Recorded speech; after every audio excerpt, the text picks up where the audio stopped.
beginning, there was sand. And in the sand, Conan Exiles left footprints of epic proportions, though the road through development was long, with huge tracts of land. Now, the exiled lands have more than doubled their original size, and is no longer a mere sandbox.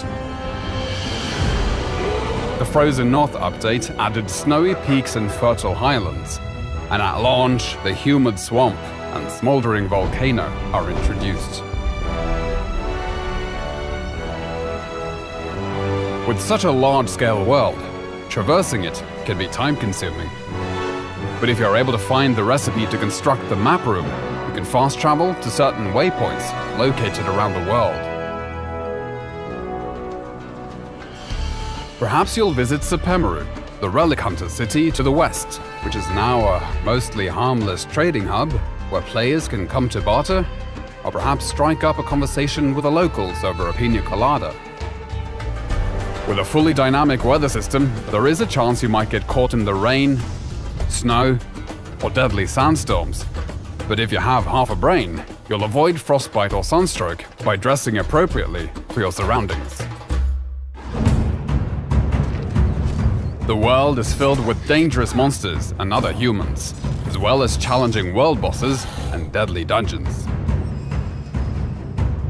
These dungeons are designed to test you and reward those who show strength, intellect, and resourcefulness with items and lore you won't find anywhere else.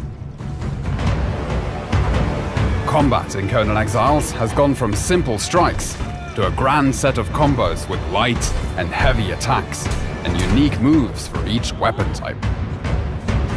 And with improvements to artificial intelligence, mastering your moveset and stamina is critical.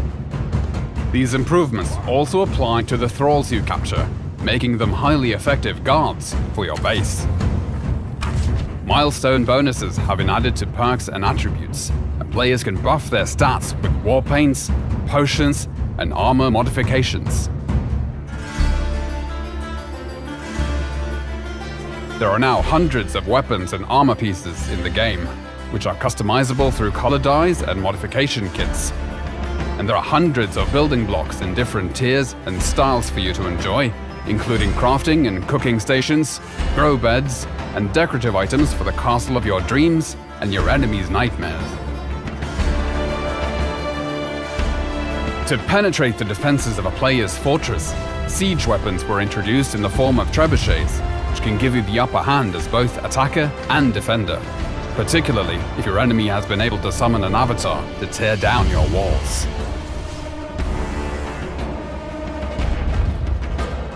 With the ability for players to climb any structure or cliff face in the game, necessary defenses like siege cauldrons and crenellated walls were added.